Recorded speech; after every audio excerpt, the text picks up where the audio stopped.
কারোর voter card আছে কিন্তু নাম নেই 2002 সালের ভোটার তালিকায়। কোথাও আবার ভোটার তালিকা থেকে বিএলওর পরিবারেরই নাম বাদ।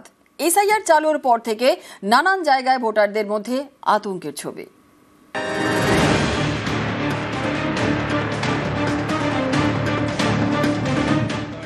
হুগলির চুচুড়ার বাসিন্দা অমিতা বিশ্বাস কেওটার 196 নম্বরের বুথ লেভেল অফিসার বাড়ি বাড়ি গিয়ে এসআইআর ফর্ম বিলি করছেন। বিএলওর দাবি তার স্বামী, শ্বশুর, শাশুড়ি এবং ভাসুরের নাম নেই 2002 সালের ভোটার তালিকায়। এরা 50-60 বছর ধরে এখানে আছে, 2002 এর লিস্টে এদের নাম নেই। আবার 2004 লিস্টে হয়তো এদের সবাইকারই নামগুলো পাওয়া যাচ্ছে। এবার ফর্ম ফিল আপ করতে গিয়ে তখন একটু অসুবিধা করছে। 32 নম্বর বা 31 নম্বর যাই পার্ট হোক না কেন, সেই পার্টের ম্যাক্সিমাম লোকেরই নাম নেই। আমার নিজের ফ্যামিলির কারোরই নেই। তাই ভোট দিতেন 2002 সালে, মনে আছে? না, আমাদের ওপর বুড়ো বুড়িদের ওপর অত্যাচার। কাউকে রেখে গেছেন মেয়ে জামাই, কারো আবার তিন কুলে কেউ নেই। তাদের ঠিকানা এখন পশ্চিম বর্ধমানের আসানসোলের এই বৃদ্ধাশ্রম। অনেকেরই মনে নেই 2002-এ কোন কেন্দ্রের ভোটার ছিলেন, কারো কাছে উপযুক্ত নথিপত্রও নেই। এই পরিস্থিতিতে এসআইআর নিয়ে চিন্তায় আবাসিকরা। প্রশাসন থেকে কেউ যোগাযোগ করেছিল এসে এসআইআর এর জন্য? না, কই দেখি। কোথায় ভোট দিতেন 2002 সালে, মনে আছে? না, মনে আছে, সে আমার বাড়ি যেখানে মহিনপুরে, সেখানে ভোট দিত। যত সব আমাদের ওপর বুড়ো বুড়িদের ওপর অত্যাচার। কাগজপত্র সব আছে, আমি তো এখানে নিয়ে আসিনি। আমি তো এসছি এখানে 3-4 মাস হলো। কাগজপত্র সব আছে, আমার মেয়ে জামাইয়ের কাছেই সব কিছু থাকে। আমাদের আর এখন বয়স হয়ে গেছে, আর চিন্তা আজ বাদে কাল কোথায় যাবো তার ঠিক নেই।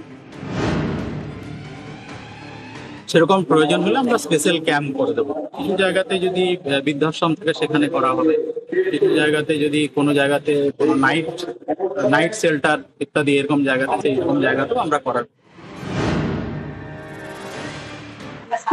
স্বামীর নামে নাই, আমার নামে নাই। আমি 2 বার ধরে ভোট দিয়েছি। আমার ছেলে লাজ নিয়ে কি হবে, আমার মায়ের কি হবে বলো? আমি কি কোথায় যাবো আমি তাহলে? ইনি পশ্চিম মেদিনীপুরের চন্দ্রকোনার বাসিন্দা ঠান্ডা পাল, বাড়ি ভবানীপুর গ্রামে। ঠান্ডা পালের বয়স এখন প্রায় 85। তার ভোটার কার্ড রয়েছে। পরিবারের দাবি তিনি একাধিকবার ভোট দিয়েছেন। এদিকে 2002-এর ভোটার তালিকায় তার নাম নেই, তার পরিবারের কারো নাম নেই বলে দাবি। আমার ভোট নাই কেন? আমার ভোট আমি দিয়েছি, ভোটের নাম নাই কেন? স্বামীর নামে নাই, আমার নামে নাই। আমি 2 বার ধরে ভোট দিয়েছি। আমার ছেলে লাজ নিয়ে কি হবে, আমার মায়ের কি হবে বলো? আমি কি কোথায় যাবো আমি তাহলে? ঠাকুমা, আমার বাবা মা সবাই 1995 সালে ভোট দিয়েছে। ধরতে পারেন 30 বছর এখানকে চলে এসেছি এই চন্দ্রকোনা ব্লকেতে, কিন্তু তবুও আমরা এই 2002 সালে ভোটার লিস্টে নাম খুঁজে পাচ্ছি না। ওই জন্য প্রচুর সমস্যা হচ্ছে, আমাদের সবারই প্রচুর টেনশন। নিউজ 18 বাংলা। 8 বিএলওকে শোকজ, বাড়ি বাড়ি না যাওয়ায় বিএলওদের শোকজ। অভিযুক্ত বিএলওদের শোকজ কমিশনের। বিএলওদের বিরুদ্ধে অভিযোগ নিতে হেল্পলাইন নাম্বার। 8 বিএলওকে শোকজ, বাড়ি বাড়ি না যাওয়ায় বিএলওদের শোকজ। অভিযুক্ত বিএলওদের শোকজ কমিশনের। বিএলওদের বিরুদ্ধে অভিযোগ নিতে হেল্পলাইন নাম্বার।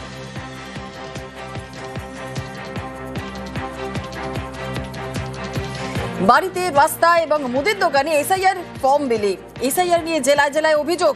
অভিযুক্তদের শোকজ করে শাস্তিমূলক ব্যবস্থা। ইআরওদের নির্দেশ নির্বাচন কমিশনের। শোকজ হওয়া বিএলওদের মধ্যে একজন ডিবরার, তাকে শোকজ করা হয়েছে বলে জানিয়েছেন বিডিও।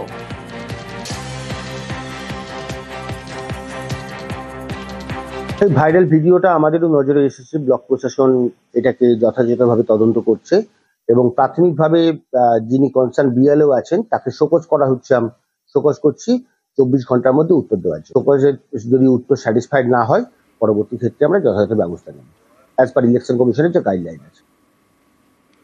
8 বিএলের বিরুদ্ধে আগেই এফআইআর। একাধিক দলের বিএলের বিরুদ্ধে এফআইআর। এজেন্টদের বিরুদ্ধে কারচুপি করার অভিযোগ। মৃতদের নামের ফর্ম দিতে জোরের অভিযোগ এবং 8 জনের বিরুদ্ধে এফআইআর এর নির্দেশ সিইও দফতরের।